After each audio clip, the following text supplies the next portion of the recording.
दोस्तों नमस्कार। मैं सुरेंद्र हिंदुस्तानी। आज एक तरफ सारा देश हमारे वीर जवानों की शहादत पर शोक में डूबा हुआ है, दुख होता है। दूसरी तरफ हमारे देश की राजनीतिक पार्टियां अपनी राजनीतिक रोटियां सेकने में लगी हैं, दुख होता है। एक कवि ने हमारे जो जवान पुलवामा में शहीद हुए हैं बम ब्लास्ट में, उनके बारे में कुछ दिल को छू लेने वाली पंक्तियां लिखी हैं।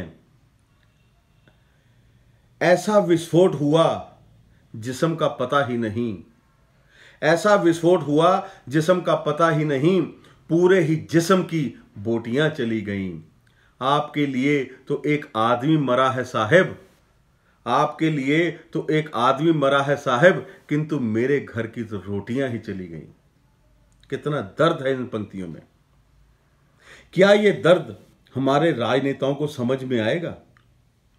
क्या ये आरोप प्रत्यारोप, जिस तरह की भाषा टीवी चैनलों पर बैठकर ये प्रयोग करते हैं, मुझे लगता है कि आज उन जवानों की आत्माएं भी दुखी होती होंगी इनको देखकर कि किसके लिए हमने शहादत दी है, किसके लिए हमने अपने परिवारों को इस संकट में डाल दिया है, किसके लिए हम देश पर, हम सीमा पर गोली खाने के लिए अपनी छाती तान कर खड़े हो जाते हैं। शर्म आनी चाहिए। क्यों होता है अक्सर ऐसा, जब भी चुनाव आते हैं उससे पहले आतंकी हमले होने शुरू हो जाते हैं। कौन है ये अलगाववादी नेता? क्यों सभी सरकारें इन अलगाववादी नेताओं को अपने दामाद की तरह सरकारी सुरक्षा, सरकारी गाड़ियां, हर तरह की फैसिलिटीज प्रोवाइड करती हैं? जब भी कोई बड़ा आतंकी हमला होता है, एनएसजी के सुरक्षा के घेरे में बैठकर, टीवी चैनलों पर बैठकर आर पार की लड़ाई शुरू हो जाती है। देशवासियों को लगता है कि हां, इस बार कोई फैसला होकर रहेगा। एक अलख जगाया जाता है पूरे देश में। जब कारगिल पर युद्ध हुआ था उस समय भी ऐसा ही माहौल बना था। जब उरी अटैक हुआ था, चाहे वो मुंबई 26/11 हो, हर बार वही प्रक्रिया, वही कूटनीति, बैन, पाकिस्तान पर बैन, आतंकी देश, व्यापार खत्म, हर तरह का। लेकिन कुछ दफा फिर सब कुछ नॉर्मल हो जाता है। क्यों होता है ऐसा? क्यों हम इस पर विचार नहीं करते, इसका हल नहीं निकालते? कौन निकालेगा हल इसका? जो सत्ता पक्ष है, जो सरकार में, मौजूदा सरकार में लोग बैठे हैं, वही इसका हल निकालेंगे। बेचारा नागरिक, हमारे देश का वीर सैनिक अपने 56 इंच का सीना लेकर सीमा पर खड़ा है हमारी रक्षा के लिए, हमारे देश की रक्षा के लिए। उसको पता है कि ये जो सामने गोली आ रही है मेरी छाती के लिए आ रही है, लेकिन वो भारत माता की जय करते हंसते हंसते वो छाती पर गोली झेल जाता है। किसके लिए? हमारे लिए। दुख होता है जब सुनते हैं कि खुफिया विभाग की रिपोर्ट के बावजूद सीआरपीएफ के जवानों को एयरलिफ्ट नहीं किया गया, जहाज से नहीं भेजा गया। ये तो अब सरकार ही बता सकती है इसका कारण क्या था। लेकिन अगर कोई ऐसा इनपुट था आईबी की तरफ से या खुफिया विभाग की तरफ से कि वहां आईईडी ब्लास्ट हो सकता है कॉन्वॉय पर, तो उनको जहाज द्वारा भेजा जा सकता था। क्या हवाई यात्राएं सिर्फ देश के नेताओं के लिए हैं? अरबों खरबों रुपया उनकी विदेशों की यात्रा पर ही खर्च किया जा सकता है। हमारे जवान की जान की कोई कीमत नहीं है। शर्म आती है। मुझे याद आ रही है, सलमान खान की एक मूवी थी, फिल्म आई थी जय हिंद।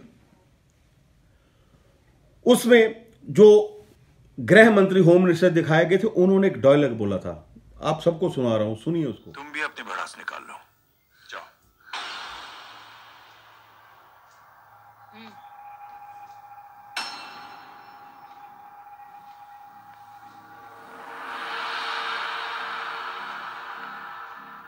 मेरे परिवार के साथ उलझने से पहले मेरे बारे में जान लेते तो अच्छा होता।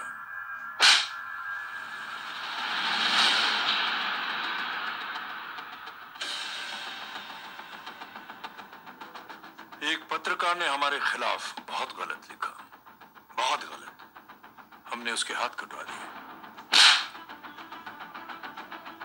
एक बेवकूफ जज कानूनी जुबान से हमें डराने की कोशिश कर रहा था।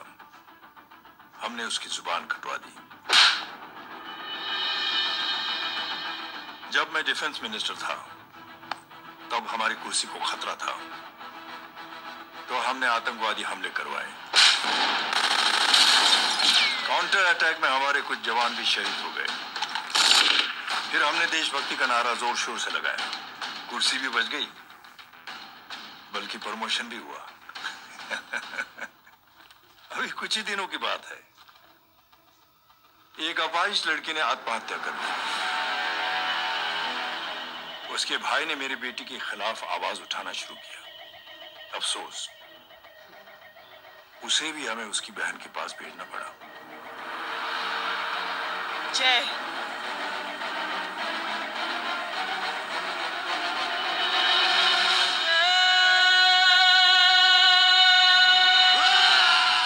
क्या ये डायलॉग जो उसमें बोला गया था, यही आज देश का सच है?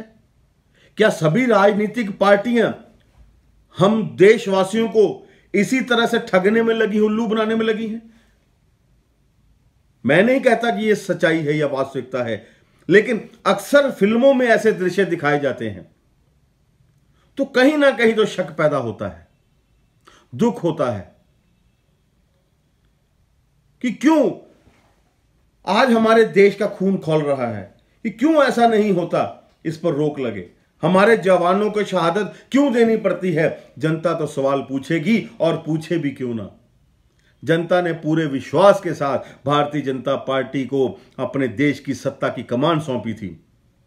उसको विश्वास था कि वायदा किया गया है कि पूर्ण बहुमत की सरकार आने के बाद धारा 370 तोड़ी जाएगी, लेकिन अफसोस है कि उस पर कोई भी काम नहीं किया गया।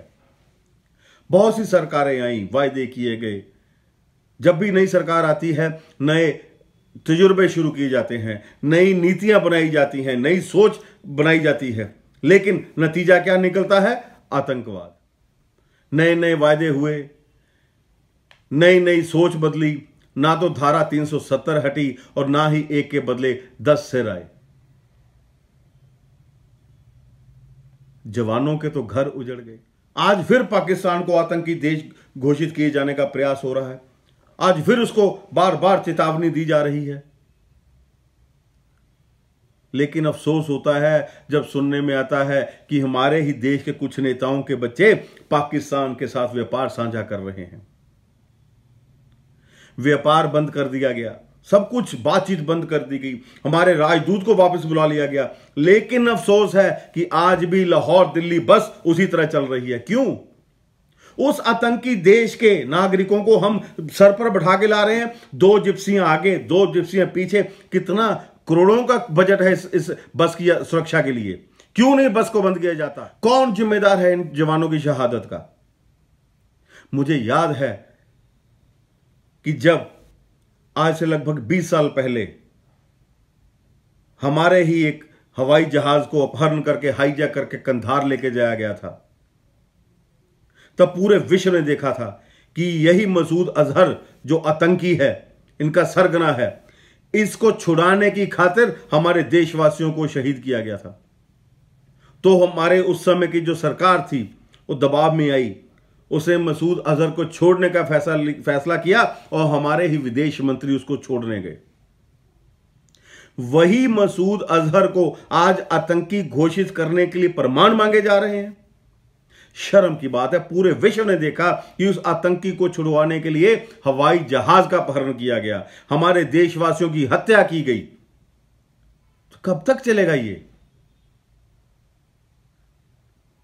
मैं सोच रहा था कि शायद जो यात्री उस समय उस जहाज में जिनकी जान बच गई थी, वो भी आज सोच रहे होंगे, शर्मिंदा होंगे कि काश उनकी भी शहादत हो गई होती तो 20 साल तक भारत ने इस आतंकवाद का संताप ना झेला होता।